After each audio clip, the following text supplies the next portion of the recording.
the favors it did for intelligence services everywhere. Too many secrets of too many countries, too many prominent people, too many hands-on, and that makes it desirable that this entire affair be forgotten. It began to become clear that the global traffic of drugs were funding violent dictators, rigging elections, supporting the arms trade, and enforcing the assassination of anyone who got in the way. Casillero was found dead for his efforts in exposing this network. His death, of course, ruled a suicide. He was meeting a source in West Virginia. He was about to discover all. Instead, his body was discovered in a hotel room with 12 slashes in his wrist, but when the local authorities ruled it suicide, the family said, no way. The housekeeper had taken calls threatening his life. And I pick it up telephone, I say hello, and he say to me, you son of a bitch, you's dead. Casillero would not be the only person involved in the scandal to wind up in a casket. Meet Barry Seal. At first, the media portrayed Seal as a drug dealer gone good, who was assassinated by the Colombian mafia. Authorities believe last night's machine gun killing of top drug informant Barry Seal was ordered by drug bosses in Medellin, Colombia, who sent 5 men to Baton Rouge to kill Seal. Sam Dalton was the lawyer that represented the Colombian hitmen convicted of his assassination. We were trying to subpoena the CIA because we felt like they had documents, exhibits, and evidence that would indicate complicity in Seal's assassination. When they were able to gain access of Barry Seal's trunk the night of the murder, the personal phone number of none other than George H.W. Bush was present. Louis Unglesby, the former attorney for Mr. Seal, also confirms that he once called the office of the vice president after Seal had given him the number. You see, the Black Ops drug smuggling operation had not yet been exposed, and intelligence couldn't take any chances. It was later revealed that Seal was involved in smuggling cocaine into Mena, Arkansas, while Bill Clinton sat as governor. 1983, Ronald Reagan was president, Bill Clinton was governor, and little Mena, Arkansas changed from a quiet town to a center for drug smuggling and reported Contra support activity. In the middle of it all, this man, admitted dope smuggler Barry Seal. Arkansas State Trooper Russell Welch investigated Seal's organization. Each trip would have 250 to 350 pounds of cocaine. According to the London Telegraph, Arkansas State Trooper Larry Patterson testified under oath that he and his officers discussed repeatedly in Clinton's presence the large quantities of drugs being flown into Mena Airport, large quantities of money, large quantities of guns.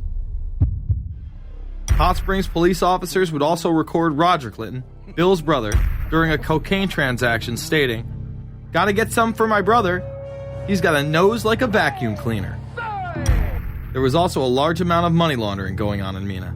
Former IRS agent William Duncan traced some of Seal's drug profits laundered through Mena banks. We had direct testimony from people who were involved in the money laundering operation. We had testimony from people at banks who observed the transactions. What happened when you tried to make this case before a grand jury? I was never asked to present the evidence to a grand jury, ever. This very same network used BCCI to fund the Afghani rebels. The deputy director of the CIA, Richard Kerr, said late today that the CIA did use the Bank of Credit and Commerce International, BCCI, to support CIA activities overseas. Most people still believe that the Soviets had maliciously invaded Afghanistan in order to spread their communist agenda. The Al-Qaeda was essentially a kind of a byproduct of Brzezinski's campaign to embarrass the Soviet Union in Afghanistan. They weren't in Afghanistan at that time. Brzezinski boasted later that he was responsible for drawing them into Afghanistan.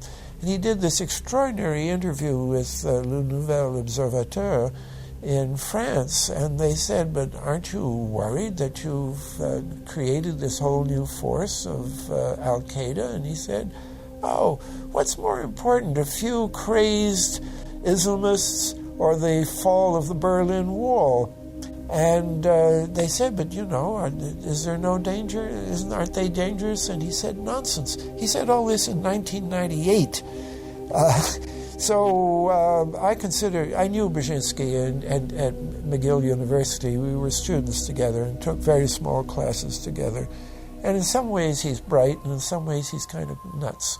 And he had the kind of nuttiness that made him attractive to the Rockefellers. Bin Laden and his network were actually funded by BCCI through U.S. covert operations. Well, the reason I bring it up, if you've ever heard any of our call-in shows, you know that we have people that think about the conspiracy theories of people like you. You would be a poster child for these people because you have served on the board of the Council on Foreign Relations.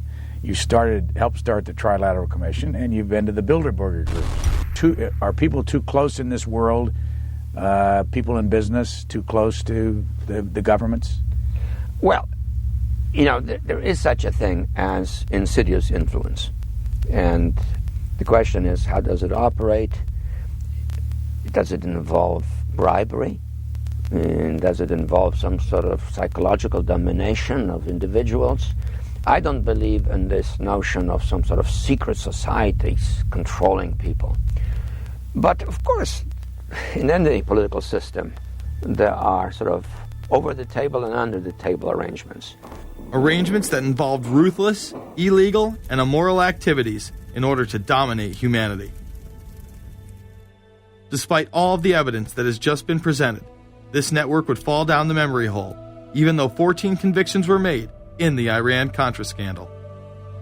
The continued cover-up would be made possible by George H.W. Bush. These documents that came forward in the North trial clearly reveal the involvement of the vice president to a greater degree, I think, than he has acknowledged heretofore. This, of course, did not stop him from pardoning those involved during the twilight of his presidency. Some new reverberations today to President Bush's Christmas Eve surprise, the pardoning of former Defense Secretary Caspar Weinberger and several others in connection with the Iran-Contra allegations. Well, now the special prosecutor says it's the president who needs to explain some things. The real issue is why the notes weren't produced 5 years ago when the congressional investigation and the independent counsel's investigation had requested them. Because high-level political officials scrambled to limit the investigation and establish plausible deniability for the upper echelons of the network, including Bush himself. So who is this guy? And how did he come to power? To understand that, we must first take a look at his father, Prescott. Prescott was born into privilege and became extremely influential in business, intelligence, and politics.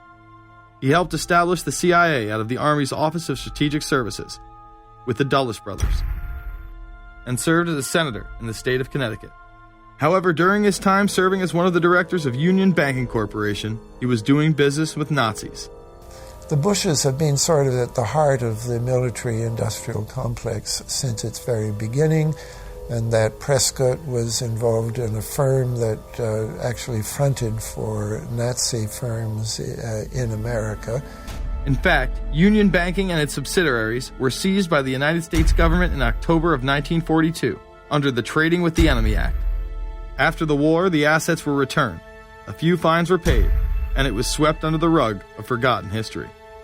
These Nazi ties should not be all that shocking, seeing as it has been declassified that the Office of Strategic Services recruited Nazis into its ranks through Project Paperclip in August of 1945. George Bush seemed to follow in his father's footsteps, using Prescott's business connections to move to Texas and get into the oil industry.